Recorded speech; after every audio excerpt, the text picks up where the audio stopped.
Welcome friends, स्वागत है आप लोग का आज की क्लास में। तो क्लास 9th का चैप्टर 1 है स्थिति एवं विस्तार और टोटल आपका अभ्यास का प्रश्न है। ठीक है, तो चलिए शुरू करते हैं। सबसे पहला प्रश्न है आपका वस्तुनिष्ठ प्रश्न है। क्षेत्रफल की दृष्टि से भारत का विश्व में कौन सा स्थान है? आपको बताना है 7वां, 9वां, 5वां और 8वां। आपने अगर थ्योरी पढ़ा होगा तो आप लोग जरूर बताइएगा। तो क्षेत्रफल की दृष्टि से भारत का विश्व में कौन सा स्थान है? तो बाबू 7वां स्थान है। कौन सा स्थान है?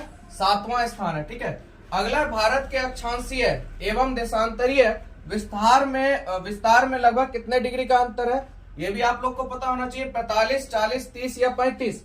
तो देखिए अक्षांशीय और देशांतरीय विस्तार में लगभग 30 डिग्री का अंतर है। इसीलिए ना क्या कहते हैं आपके क्या कहते हैं भुला भी गए, है ना, अरुणाचल प्रदेश और कच्छ में 2 घंटे का अंतर होता है। ठीक है, चलिए आगे है। भारत की मानक माध्य रेखा का मान क्या है? तो देखिए कर्क रेखा का मान 23.5 डिग्री होता है और मानक माध्य रेखा का मान 82.5 डिग्री, यानी 82 डिग्री आपका 30 मिनट। ठीक है, तो 82.5 हो जाएगा। आगे बात करते हैं भारत की स्थलीय सीमा रेखा तटीय सीमा रेखा के लगभग कितनी बड़ी है? तो देखिए स्थलीय सीमा रेखा जो है तटीय सीमा की क्या गुनी है? 2 गुनी है। ठीक है, याद रखिएगा क्या गुनी हो जाएगा बाबू? 2 गुनी। उसके बाद भारत और चीन के बीच की जो सीमा रेखा है उसका नाम क्या है? तो भारत और चीन के बीच में कौन सा है? मैकमोहन लाइन है। ठीक है, कौन सा लाइन है? मैकमोहन। बहुत बच्चे के मन में रेड क्लिफ भी आता है, तो रेड क्लिफ भारत और पाकिस्तान के बीच में, याद रखिएगा भारत और पाकिस्तान के बीच में रेड क्लिफ और भारत और चीन के बीच में मैकमोहन।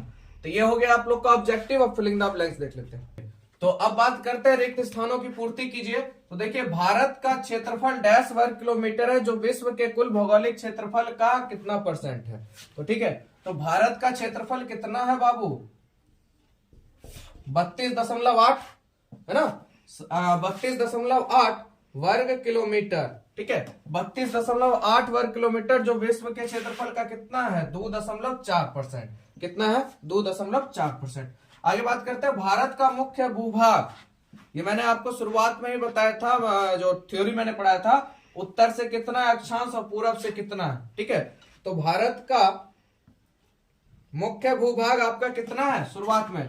तो 8 डिग्री 4 मिनट। कितना है बाबू? 8 डिग्री 4 मिनट। ठीक है, और उत्तर से कितना है? 37 डिग्री 6 मिनट शायद ना, 37 डिग्री 6 मिनट। और बात करें उत्तर की, उत्तर अक्षांश से हो जाएगा 68 डिग्री अक्षांश तथा उत्तर में हो जाएगा आपका 68 डिग्री 7 मिनट। ठीक है, और पूर्व देशांतर की बात करें हम लोग, तो पूर्व देशांतर में हो जाएगा 97 डिग्री 25 मिनट।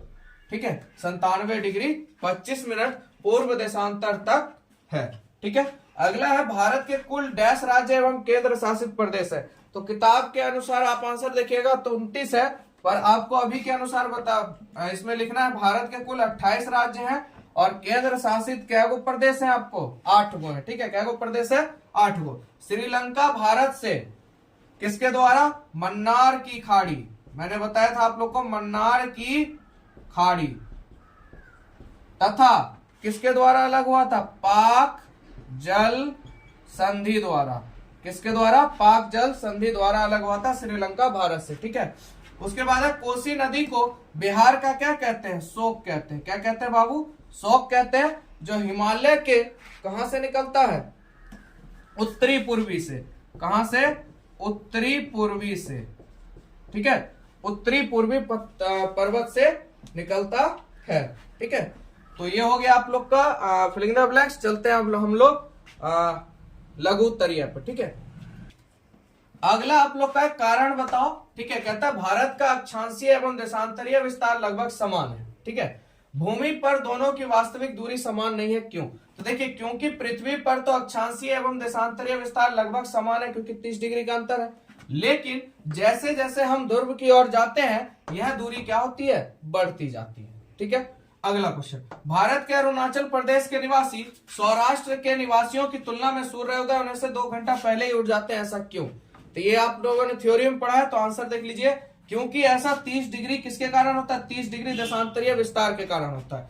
ठीक है, और पृथ्वी 24 घंटे में 360 डिग्री देशांतर घूम जाती है तथा एक देशांतर पार करने में पृथ्वी को कितना मिनट का समय लगता है? 4 मिनट का समय लगता है। तो देखिए सौराष्ट्र और अरुणाचल प्रदेश के बीच में कितने डिग्री का अंतर है? 30 डिग्री का अंतर है। अतः 30 गुने 4 यानी कितना? 30 4 तिया 12 120 मिनट यानी कितने का अंतर हुआ? 2 घंटे का। कोई दिक्कत आप लोग को? चलिए तीसरा क्वेश्चन, भारत के जम्मू कश्मीर राज्य में जाड़े की ऋतु में जहां लोग गर्म कपड़े में लिपटे रहते हैं, वही दक्षिणी राज्य के केरल निवासी खुले बदन एवं लुंगी में रहते हैं। मैंने आपको बताया हुआ है क्योंकि विषुवत रेखा के क्या है, जम्मू कश्मीर दूरी पे है जिसके कारण वहां तिरछी किरणें पड़ती है, और जो आपका केरल है वो विषुवत के नजदीक है, यहाँ पे सूरज की किरणें सीधी पड़ती है। ठीक है, अब आंसर देख लेते हैं। ऐसा विषुवत रेखा से दूरी तथा नजदीकियों की वजह से होता है। अब भारत के जम्मू कश्मीर राज्य की सीमा विषुवत रेखा से काफी दूर पर स्थित है, अतः वहां सूर्य की किरणें अत्यंत क्या पड़ती है? तिरछी पड़ती है, जिसके कारण वहां ठंड ज्यादा पड़ती है तथा वहां के लोग गर्म कपड़े में लिपटे रहते हैं। ठीक है, चलिए आगे और है वो मैं इधर लिख देता हूं, उसके बाद बताता हूं। उसके बाद कहता है वही केरल राज्य विषुवत रेखा के काफी निकट है, अतः वहां सूर्य की किरणें अपेक्षाकृत कैसी पड़ती है? सीधी पड़ती है, और सूर्य का ताप वहां क्या मिलता है? अधिक मिलता है, इसीलिए केरल के निवासी खुले बदन और लुंगी में रहते हैं। ठीक है, तो समझ में आ गया, और यही क्वेश्चन सबसे ज्यादा पूछा गया एग्जाम में। ठीक है, चलिए आगे बात करते हैं। भारत की तटीय सीमा रेखा काफी लंबी है, क्यों? तो देखिए भारत के प्रायद्वीपीय आकार के कारण यह तीनों ओर समुद्र से घिरा हुआ है, अतः प्रायद्वीपीय आकार के कारण भारत की तटीय सीमा क्या है? इतनी लंबी है। कारण एक ही है, प्रायद्वीपीय आकार के कारण। ठीक है, चलिए लघु उत्तरीय प्रश्न की तरफ हम लोग चलते हैं। तो पहला प्रश्न है आपका, भौगोलिक क्षेत्रफल के दृष्टिकोण से भारत से सभी बड़े देशों के नाम क्रमवार में लिखे।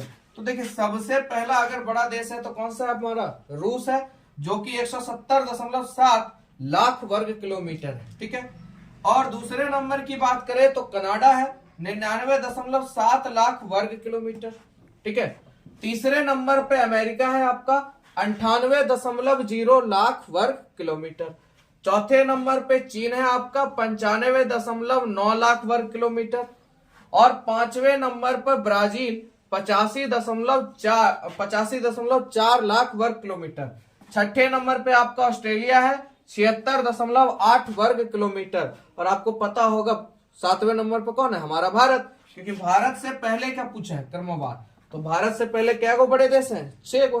ठीक है, तो यहां तक हो गया। चलिए आगे देखते हैं। चलिए प्रश्न संख्या 2 कहता है बंगाल की खाड़ी और अरब सागर में स्थित भारत के द्वीप समूहों का नाम लिखे। तो देखिए बंगाल की खाड़ी किधर हो जाता है? आपका पूरब में, और पूरब में आपका अंडमान और निकोबार द्वीप समूह हो जाता है। अरब सागर आपका पश्चिम में है, जहां की लक्षद्वीप और मालदीव है। ठीक है, आगे बात करते हैं भारत की स्थलीय सीमा रेखा को छूने वाले सभी पड़ोसी देश के नाम लिखिए। तो देखिए भारत की स्थलीय सीमा किस किस को छूती है? पाकिस्तान, अफगानिस्तान, चीन, नेपाल। ये 4 को तो याद होना चाहिए आप लोग को। पाकिस्तान, अफगानिस्तान, चीन और नेपाल, ये तो याद होना चाहिए। साथ में नेपाल के बगल में ही भूटान है, और बांग्लादेश पाकिस्तान में ही आ जाता है। इतना तो याद कर सकते हैं। म्यांमार एगो बस्ता याद करना, देखिए आराम से याद हो गया। पाकिस्तान, अफगानिस्तान, चीन, नेपाल, भूटान, बांग्लादेश तथा म्यांमार। तो भारत की सीमा रेखा को छूने वाले ये सभी पड़ोसी देश हैं आपके। ठीक है, आगे कहता है भारत के कौन से राज्य अंतरराष्ट्रीय सीमा तथा समुद्र तट को स्पर्श नहीं करते?